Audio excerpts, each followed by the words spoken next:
Hey, what's up, everyone? This is Gio from 6 a.m. Los Angeles, and you're listening to Common Sense Records. CSRPresents.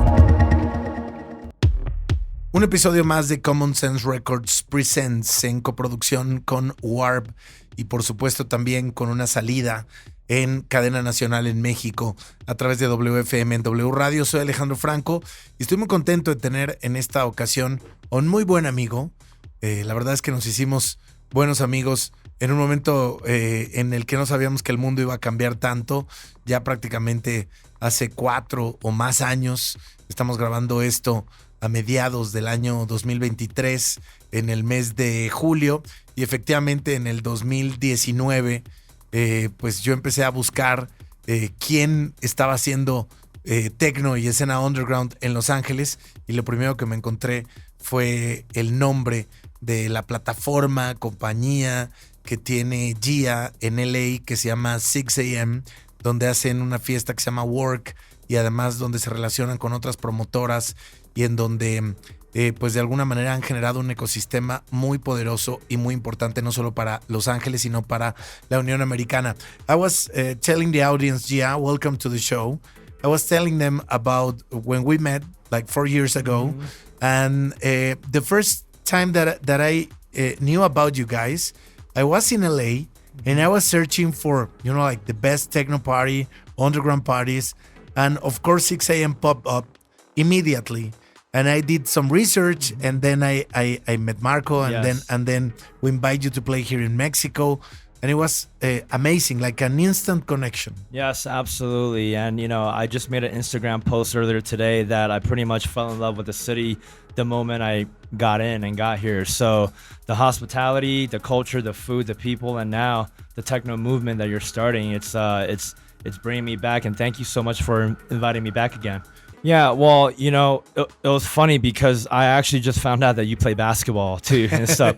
So actually, growing up, I played a lot of basketball. Cool. That was my entire life. You know, played on the junior national team back in Guam as well. And after I realized, you know, after high school, going to college, I realized I wasn't going to go pro. So there was a period in my life where there was no meaning and no purpose. And also during the time, you know, I lost 2 people very close to me. One of them was my grandma. The other was the girl I was dating at the time. She passed away, and it was just this weird period. And it wasn't until summer 2006 I went to San Diego, and I linked up with my old Guam friends, and that's when they were like, "Hey, you know, we're gonna be partying, we're gonna be having some fun. Would you be interested?" And pretty much, you know, ever since that party, it really just captivated me. I haven't felt this much passion for anything since basketball. Whoa. Right. So from that moment on, even though it was so new to me, I knew that this is something I'm going to give it a good shot.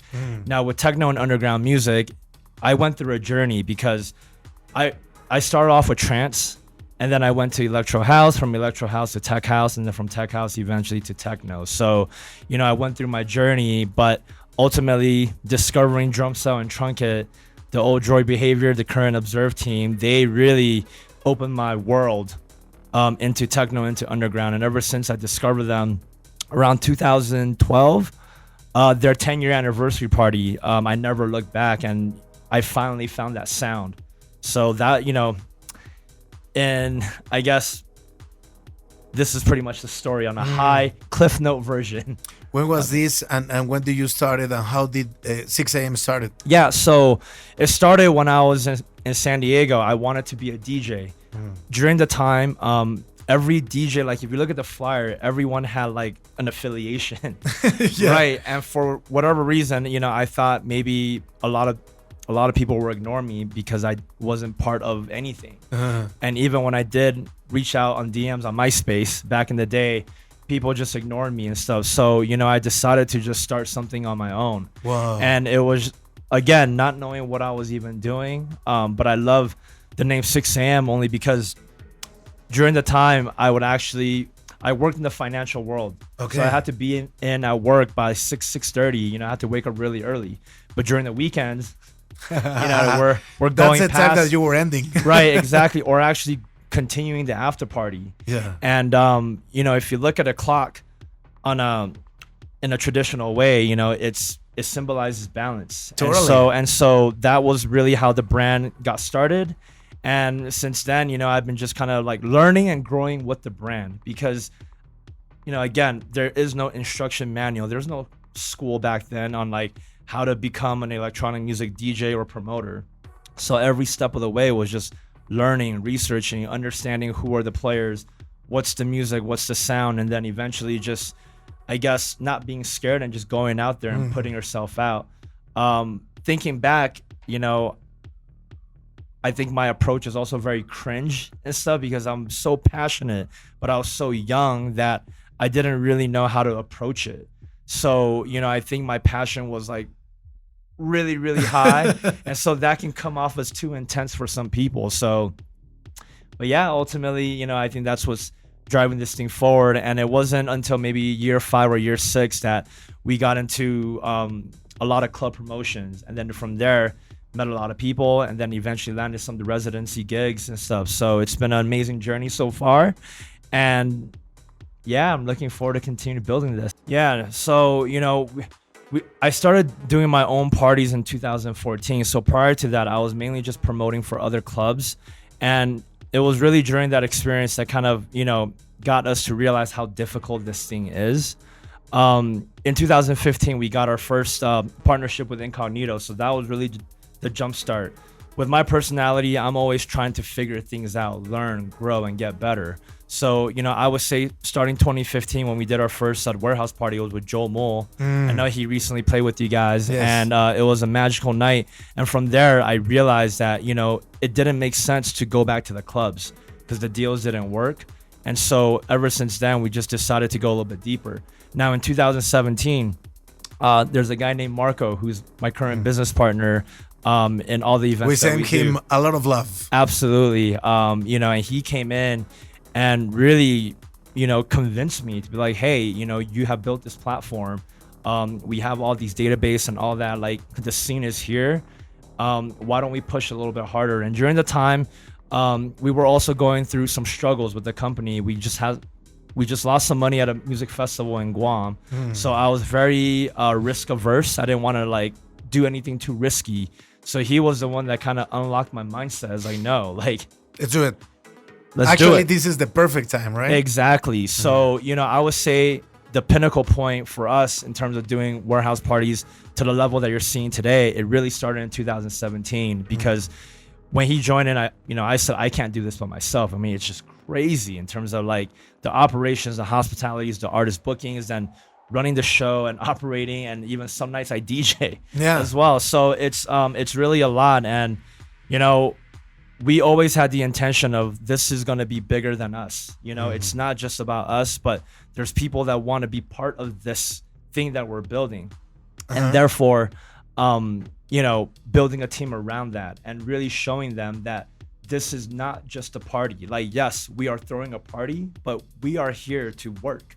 Yeah. We are here to provide, to serve the community. And that, you know, Is that the reason the name work yes, of the party absolutely, is? Okay. absolutely. Because Okay. think about it, everybody has to work. Yeah, yeah. The attendees have to work in order to pay for the cover. Yeah. We also have to work. I mean, this whole thing is just a working community. Yeah. And if we don't work, none of And this it's will actually happen. a very techno word. It is. I mean, if you realize that techno happened for the first time in Detroit, and it was based also on the working, you know, like Yeah, I mean, it's Motor machines, City. the Motor City, etc. It makes all sense. Yeah, Detroit hustles harder, right? That is their motto and slogan. I think it comes down, my favorite word, the mindset of the promoter. There are some promoters that are, excuse my word, messed up or effed up. You know, they had too much to drink, too much to snort before the doors even open.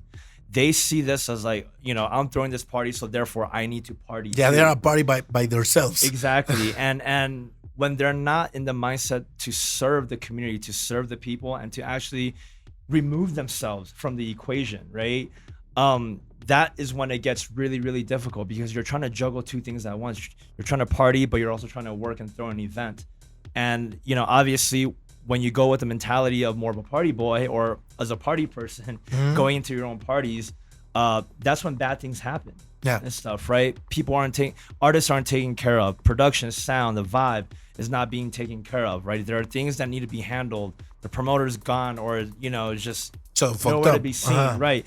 So I do think it comes down to the mindset. Now, granted, okay, I'll put this on record. I used to kind of be that way when I first started throwing parties in 2015, early 2015. I would party with the party, Yeah. so because it was rare, right? It was new. I was young. It's fun, but I realized that it was not doing any justice to the party, and I also didn't like how I felt afterwards either. I feel like this is not the real purpose of why I'm doing this. It's to party. Like that's not it. So, ultimately, what it becomes difficult when you think that this is all about you, your show and all that, right? And I think when you take yourself out of the equation, that's when you're able to build a great team around you, and the people on your team will actually believe you, right? Because action is always going to be louder than words. So when your staff member sees the big boss carrying the porta potties, lugging in the ice, They are there right, also. sweating, etc., like that creates that morale that, like, you know what? We're here to actually do the work and to serve and make sure everyone has a good time. Yeah. Yeah, 2020, that was interesting. That was supposed to be, I think a lot of people were going to have big years that year. And obviously that was completely not true. The biggest struggle is, when you put all your eggs in one basket. I mean, that is ultimately it. I had recently just quit my job maybe a year and a half ago because I was doing an accounting job for like 9 years. And, I made the leap and I'm like, all right, things are going great. It's looking like it's going to be even more amazing in 2020. And it wasn't. And the struggle was really real because we're promoters. We're not what you considered a normal profession. So even when it came down to the help that we're getting, it came very late. And what made the struggle even worse or more like disheartening is that we were the first ones to be cut out of business, right? Anybody that does events and big gatherings are out. And we even knew that we're probably gonna be the last ones to come back. First one out, last one to come back. And with no end in sight. It was, it was a big mental struggle for sure. I didn't know, I'm usually someone that is always thinking about the forward, vision, the future and all that. And to me, it was just a dark, hazy cloud. Could not see, even 3 days in advance. And, as real as it got, we ran out of money. I mean, even though we pushed the merchandise, it helped the first 3 months, but then how many t-shirts are people going to keep buying? Yeah. You know what I mean? And also people are going through the pandemic as well. So, what was great about the struggle though, is that it made us stronger. We believe in this saying that the obstacle is the way. I can imagine that now the struggle. I will not imagine. I can witness that. But after that, when you have a bad night, when you have a gig that like lost money or whatever, the struggle is very different. Yes, no? It's like your mindset is different. Yeah, of course, because I think what's more disheartening is that like the party is good, everyone has a good time, everyone wow, it's so great. There's actually people there, and then you do the numbers, and it's like it doesn't add up. We have to eat. More importantly, we have staff that we pay. Some of them actually rely on this. We have a couple full-time people that rely on this. So, we try not to emphasize too much on the financial aspect because ultimately we look at more than just the big picture. Exactly, but we also don't just look at the money because there's other KPIs. How's the vibe? Did the artists have a good time? Did the community have a good time? Because those are things that is going to continue to build your brand more than the money itself. I mean, they're making $5,000 a night, but the vibe is crap. Nobody have fun. The music is crap and the sound was not good. I mean, that the brand doesn't is make losing money there. Right, exactly. The brand is losing future money and brand equity. Yeah, totally agree. The projects that we work with, here's the thing. We work with partners mainly because we understand that everybody wants the same thing. We don't work with everyone, but at least the peers that are our same era, we've decided that there's a better way to go about this, right? There's enough in the pie if we just drop our egos a little bit and work together. And it really started with, work with Marco, and then Compound came first, which is a partnership with actually 2 other promoters. So it's 6 a.m. Synthetic Minds, Incognito, and Dirty Epic. And it was during that experience that we realized that, you know, when you combine the forces together, you can actually do really, really, really amazing things. And, you know, I don't know if I should even put this on record, but turn off the record. Yeah, not all partnerships are equal in the sense, right? Because you have to work with different chefs in the kitchen. You know, with Compound, we do have, you know, ultimately 5 people, 4 brands, but 5 people that make decisions, make the call, and we have to go by a, I guess, how do you say this? Like a due process, right? Yeah. Everybody has to vote. Everybody has to feel like they're contributing to the partnership. And I think some people's dedication is not, you know, as strong as others. And so with Reform, it was kind of Marco's way of saying, hey, you know, what we're not able to accomplish with Compound, we could do it with Reform, because we have been doing just underground warehouse parties. Even Compound is just a large scale underground, you know, warehouse party. Whereas the Reform, we want to take it above ground. Techno should be, you know, celebrated all day, all night, right? And not just in the late night hours and stuff. And we really believe that Los Angeles deserves, you know, a festival that is dedicated to techno. Not just a stage for techno, but this is a festival, a proper techno for techno, festival. right? And obviously proper house music as well, as we try to find a balance for both. And that's ultimately how it came about. The main reason why, you know, we don't do events under like, you know, 6 a.m. is because we like to just expand our brands a little bit, you know, keep people on their toes, keep people guessing. And I think it's fresh when people start to see collaborations, when they see other concepts being developed. You know, I'm a big marketing person, so I truly believe that you have to constantly bring something different, right? Each name has its own style, brand, sound, and approach. So that's how we created all these different brands, and that's what all of them are. But what is happening with electronic music is that we're going through a golden era, right? And I think specific with techno too, it's become more popular than ever before. And what we're seeing is that the EDM era has died completely, right? EDM is pop music now, right? And so now you have a wide surge of young partygoers, 18 to 22 years old. Everywhere. Who missed their opportunity during COVID, right? 1 year, 2 years of, you know, only watching Twitch and TikTok and all of that. And I think that really had an influence, because everything always starts from the top down. Yeah. Meaning that there's a funnel that goes down. And I think what used to be that big funnel was Drum Code, right? And they were proud of that, hey, you know, we're the top of the funnel and you come down and if you want to discover more and go deeper, there's obviously more. And I think right now what's happening is the young kids are jumping straight into techno, and I think that hard techno sound is what they're first being introduced to. So, you know, there are some DJs, friends and stuff, they call it hard EDM techno. That is really what it's called, and I think that's exactly what's happening, and we're just going through a period. It's filling the blank of the EDM. Yeah, I mean, it's exactly. there. And I prefer, I have said this before, I prefer that it's hard techno. I call it also sometimes speedy techno. Like sometimes it's super speedy. It's not hard. Yeah. But I prefer that than EDM, because I think the step from there to more deeper or more layers of techno or underground music in general is more direct than EDM was. 100%. And so I'm in a lot of Discord channels and stuff, and while we're sitting here laughing at hard EDM techno, do you know what the younger generation is calling our kind of music? They call it boomer techno. Boomer techno, of course. Baby boomer techno. Yeah. So so it goes both ways, and I think right now, instead of bashing each other, we right, need to let's work together. Hey, we're here. We're gonna be here doing the sound whenever you guys are ready. Looking for something deeper, looking for something more timeless. I don't want to use deep and hypnotic anymore, because that sound, you know, if you're 21 and you hear the word deep hypnotic, you know, you probably want to. So I think that right now, you know, where we're in a position is we're able to change the language of it. It's cutting edge. It's timeless.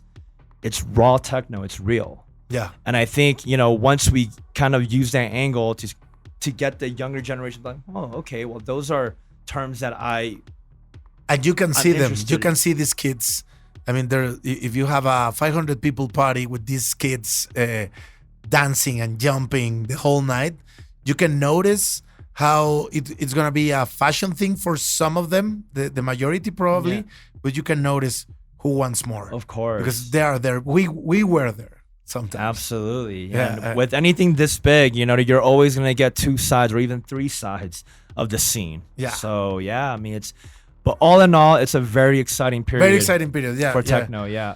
Man, I appreciate for you to be here. This is your home also. You have Guam, you have Los Angeles, and you have Detroit and Mexico. Yeah. No, for sure. But thanks a lot for being here. Thank you so much for having me. I just want to give a shout out to the people in Mexico, especially Mexico City. This has been the most welcoming cities I've ever played in, next to Tokyo as well. And, it's got a special vibe and energy. So really appreciate this opportunity. And we're going to do our part to help spread techno around the world along with Mexico. Gracias, amigo. Gia en Common Sense Records Presents. Las conversaciones que definen lo más relevante de la historia y la cultura del techno.